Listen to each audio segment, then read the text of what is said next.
तो दोस्तों आपको पार्ट 2 भी बहुत अच्छी तरीके से समझ में आया होगा, और अगर ऐसा है तो प्लीज़ गिव योर कमेंट्स। आपके कमेंट्स ही हमारी आपके कमेंट्स का मतलब आपकी दुआएं हैं। आप जब कमेंट करते हैं तो हम आपसे कनेक्ट कर पाते हैं, वी फील कनेक्टेड, वरना हमें पता ही नहीं चलता कि किसने हमारा वीडियो देखा और किसने नहीं देखा। हम आइडेंटिफाई कर पाते हैं। अगर आपका कोई सजेशन हो तो वो हम सजेशन पढ़ पाते हैं, तो कमेंट्स ज़रूर कीजिएगा। और अगर वीडियो आपको अच्छा लगा हो तो लाइक बटन बताने से भी हमारा एक मोरल बूस्टअप होता है। एंड अगर आप एफर्ट्स कर पाएँ तो गूगल रिव्यू पर ज़रूर जाइएगा। गूगल रिव्यू देख करके ही लोग हमारे इस चैनल पर और आएंगे, उनकी रिलायबिलिटी बढ़ती है। तो इतना काम जरूर कीजिएगा। And keep revising, keep studying. Now move to the part number 3, next lecture on the topic murder. Thank you very much. Section 34. When a criminal act is done by several persons, here two persons, Selraj and his sister-in-law, in furtherance of the common intention of all, each of such persons is liable for that act in the same manner as if it were done by him alone. तो I hope now you remember it. Section 34 का मतलब क्या हुआ कि Section 34 का मतलब ये हुआ कि दोनों को एक ने मारेगा तब भी दूसरा ऐसे माना जाएगा कि उसी ने उसको मारा हो, अकेले ने मारा हो। Section 34 की एप्लीकेशन है इसमें। अब बढ़ते हैं इसमें।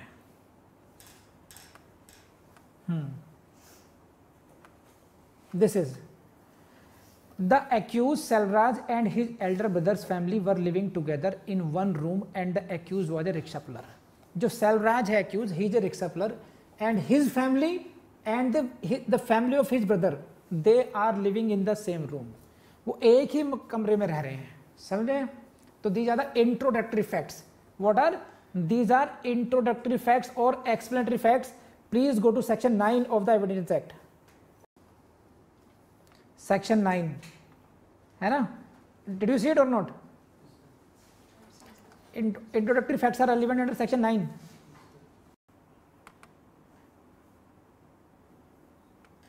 This is, please see the section 9. Facts necessary to explain or introduce relevant fact. Facts necessary to explain or introduce are relevant under section 9.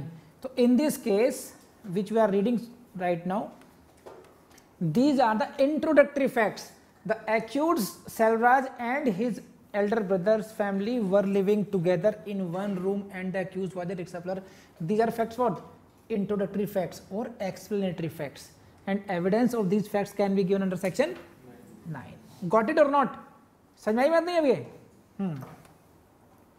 Then the deceased and the accused Selraj were married in this 1994 but were not having good relations.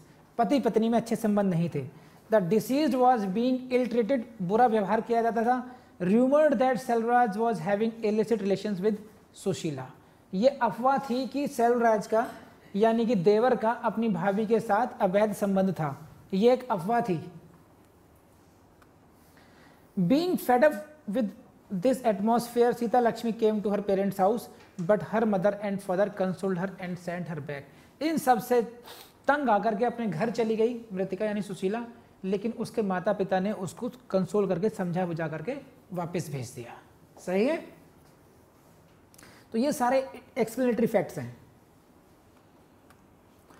On the fateful day, that is this day, the quarrel between the two accused and the deceased continued for quite some time.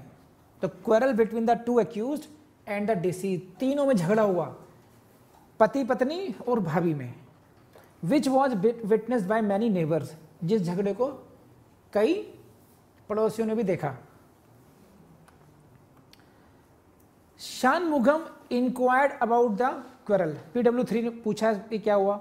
At about 12 noon, PW6, a close relative, came to meet Sita Lakshmi, and on inquiry the accused told him that she had gone to the Kumbakonam. तो सीता लक्ष्मी जो मृतिका हुई है ना, उससे मिलने के लिए आया. एक्यूज कहने ने क्या कहा कि वो कहीं और चले गए, कुंभकोणम में चले गई है. लड़ाई हुई, उसके बाद में की पूछताछ है ये. Next, Soon thereafter both the accused left on bicycle. उसके बाद में दोनों के दोनों accused साइकिल पर कहीं चले गए. It is now subsequent conduct, again relevant under section 8. When Shanmugam returned at about 1:30 p.m., Selvraj A1 told him that Sita Lakshmi had committed suicide and her body was hanging to the ceiling. क्या बताया उसने कि भाई मेरी पत्नी ने तो आत्महत्या कर लिया और वो झूल रही है. The accused requested him to help him in lowering down the dead body, but he refused to do so. क्या रिक्वेस्ट की उसने कि भैया उसको लटक रही है, उसको नीचे उतरवाने में मेरी मदद कर दो, लेकिन इसने ऐसा करने से मना कर दिया. अब ये देखो, ये accused requested him to help him in lowering down the dead body, but he refused to do. These are the statements. These are the statements of accused said at the and accompanied by the conduct. So these sections will be relevant under section 8 explanation of evidence act. Evidence act का section 8 है, उसका last का part है explanation कि statements are not included into conduct, but when they are accompanied by the conduct they explain it, they become relevant. तो यहाँ पर जो कंडक्ट है इसका, झूठ बोलना, ये कहना कि उतारो वहां से, ये सारे जो स्टेटमेंट्स हैं एक्यूज के, वो अपने आप में रेलिवेंट हो जाएंगे यहाँ पर सेक्शन 8 में. समझ रहे हैं बात? ये देखिए इंटर रिलेटेड थोड़ा थोड़ा पढ़ना पड़ेगा हम लोगों को. आईपीसी क्लास है, लेकिन जब आप एविडेंस से रिलेट करेंगे थोड़ा एविडेंस को भी समझने में आसानी होगी आपको. समझ पा रहे हैं? प्लीज रेज हैंड अगर ये बात समझ में आ रही है तो. Good. Again the accused himself lodged FIR at about 8 PM. Accused ने खुद अपने आप जाके एफआईआर लिखवाई. एक्यूज जिसने मारा वही जाकर के रिपोर्ट कर रहा है कि मेरी वाइफ ने सुसाइड कर ली. तो ये जो रिपोर्ट करना हुआ, this is again relevant under section 8 as conduct. हाँ है ना? मैंने जब सेक्शन 8 पढ़ाया था आपको तब भी ध्यान होगा, आपको कहा था मैंने, ये अगेन यहां पर आ रहा है. और जब मैंने वो कन्फेशन का टॉपिक पढ़ाया था तब भी जिक्र किया था इसका. चलिए, the court refused to accept it to be a case of suicide at the height of the roof and rafter was 18 feet, sorry 12 feet. कि कोर्ट को नहीं कहना कि no, this is not the case of suicide, ये suicide case हो ही नहीं सकता. 12 फीट ऊंची छत है ना? तो वहां से खुद सुसाइड नहीं कर सकती लेडी, अपने को हैंग ही नहीं कर सकती इतनी ऊंचाई पर. It appears difficult task for Sita Lakshmi to tie a nylon sari to the rafter in the ceiling at such a height and the hang itself. Again this is relevant.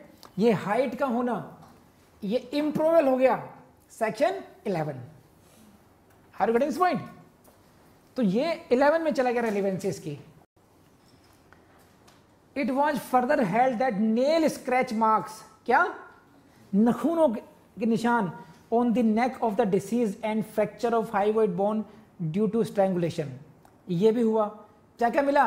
nail scratch marks on the neck of the and fracture. अब देखो ये, please go to section 7. Facts which are occasion, cause or effect. These are the effects. Fracture, nails, ये सब struggle के marks है सारे, ये है ना? These are relevant under section 7.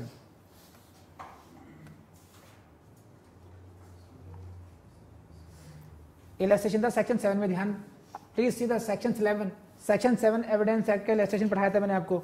The question is whether A murdered B, marks on the ground produced by the struggle are relevant. ध्यान आया? मार्क्स ऑन द ग्राउंड, जो नीचे ग्राउंड पर निशान बन गए, वो रेलिवेंट है सेक्शन 7 में. ऐसे ही शरीर पर जो मार्क्स पाए जा रहे हैं वो भी रेलिवेंट हो जाएंगे सेक्शन 7 में.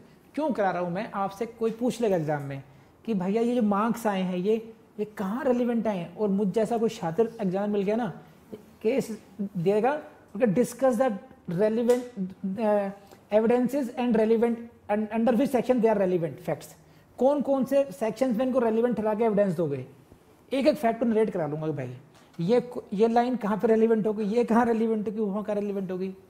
और ये आपके लिए प्रैक्टिकल नॉलेज के बहुत ज़रूरी है. जब जज बनेंगे आप लोग तो तब एक तरफ पीपी साहब होंगे और दूसरी तरफ होंगे डिफेंस. वो लड़ते हैं आपस में, कहेंगे ऑब्जेक्टेड टू, ये क्वेश्चन नहीं पूछ सकते थे आप, हम पूछेंगे this that.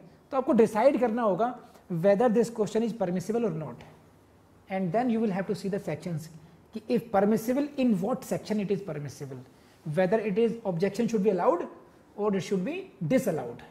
Then you will have to apply the evidence act. relevant है या नहीं है तो कौन सा सेक्शन relevant है, समझे आप? तो that is needed in that case. चलिए बढ़ते हैं आगे, अगली कहानी. तो सेक्शन 7 हो गया.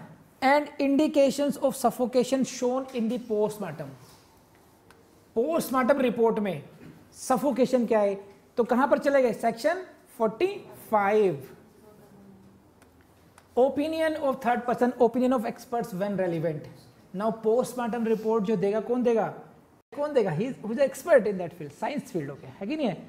तो his that postmortem report becomes relevant under section 45. सारा एविडेंस एक्ट लागू हो गया एक ही केस में.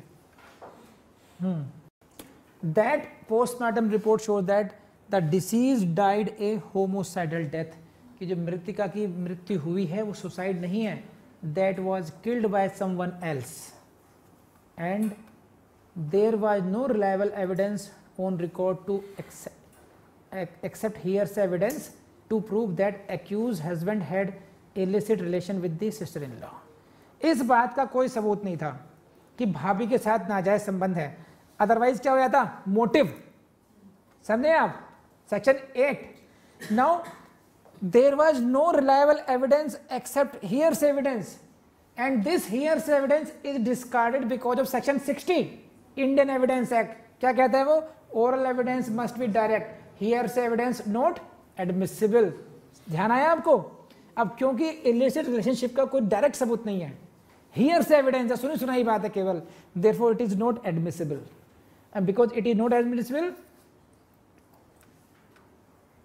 therefore conviction of Sushila was set aside by giving benefit of doubt, but the conviction of husband was upheld. समझ में बात आई आपको? नहीं आई है? तो these are the cases I discuss vis-a-vis clause 1. 300 की clause 1 में मैंने कई चीज समझा दी आपको. अब 299 से डिफरेंस समझा दिया, पहली क्लॉज का इंटेंशन दोनों में क्या अंतर है, केस लॉ समझा दिए, उन केसेस के साथ आपको एविडेंस एक्ट की रेलिवेंसी की मैंने दिखा दी कि कैसे कैसे इसको देखा जाता है इसमें. तो for today this is the end of the class. कल से हम लोग, कल से मतलब नेक्स्ट क्लास में 300 की क्लॉज 2. ठीक है, थैंक यू. अगेन दोस्तों, स्वागत है आपके अपने चैनल विधि जुडिशियल एकेडमी में, और हम टॉपिक कवर कर रहे हैं मर्डर. इससे पहले पार्ट 1 आप कवर कर चुके हैं, हमने टोटल पार्ट 12 कवर कर रहे हैं. ज़्यादा टाइम नहीं लूँगा, इतना ही कहूँगा, इन वीडियोस को सीक्वेंस में देखिएगा, सीक्वेंस में देखिएगा. Murder is murder whether it is taught under BNS section 101 और अंडर सेक्शन 300 IPC. इनमें क्योंकि IPC वाली क्लासेस हैं, जब IPC के रूप में पढ़ाया गया था तो आपको केवल सेक्शन 300 को 101 BNS समझना होगा, otherwise everything is same. Thank you very much and let's start the class.